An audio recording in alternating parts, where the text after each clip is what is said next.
jo es, tas kungs, tavs Dievs, daru stipru tavu labo roku.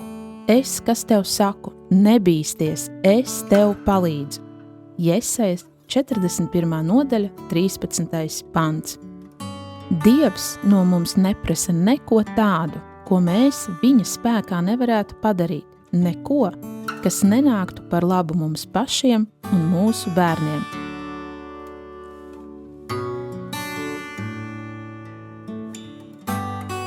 Vai esi jutusies, ka būt par mammu tas ir par daudz? Varbūt esi domājusi, jebko citu es spēju paveikt, bet šis šobrīd ir par traku? Šodienas pērlē Dievs tev atgādina, ka nekas, ar ko tev nāksies saskarties bērna izaugsmē, prieki un bēdas, pretošanās, dusmas, pusauģu gadi, nav tāds, ko tu nespētu izturēt un paveikt. Kā? Viņa spēkā. Atzīsim savu nespēju pašām darīt vislabāko, iesim pie Jēzus kājām, un kungs nāks palīgā mūsu nespēkam. Un viņš ir sacījis, tev pietiek ar manu žēlastību, jo mans spēks nespēkā varens parādās, tad nu daudz labāk lielīšos ar savu nespēku, lai Kristus spēks nāktu pār mani. 2. grāmata Korintiešiem 12. nodaļa 9. pants. Šodien atrodi brīdi lūgt pēc īpaša kunga spēka, paveikt tieši mammas misiju šai dienai. Un ja tu ticēsi, tu redzēsi Dieva varenību, un vakarā varēsi slavēt Dievu par kādu piedzīvojumu kopā ar viņu. Un mēs zinām, ka tiem, kas mīl Dievu, visas lietas nāk par labu, tāpēc, ka tie pēc viņa mūžīgā nodoma ir aicināti. Romiešiem 8. nodaļa 28. pants. Šīs zemes dzīve mūs sagatavo mūžībai, un tāpēc ik katrs piedzīvojums šeit mums nāk par labu.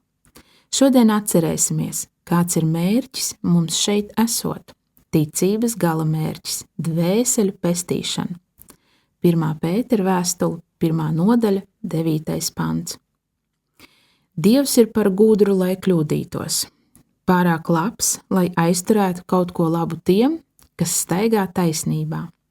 Tāpēc nebīsties viņam uzticēties pat tad, ja tu uz savām lūgšanām nesaņemtu tūlītēju atbildi. Paļaujies uz viņa drošo apsolījumu. Lūdziet, tad jums taps dots.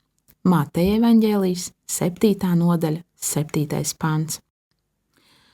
Māmiņa Anna dalās savās pārdomās par 9. pērli.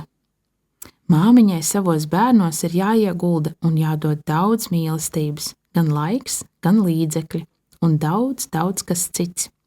Kur ņemt visu šo? Dievs saka, nebīsties, es tev palīdzu, jo es, tas kungs, tavs Dievs, daru stipru tavu labo roku. Es, kas tev saku, nebīsties, es tev palīdzu. Jesajas grāmata, 41. nodaļa, 13. pants.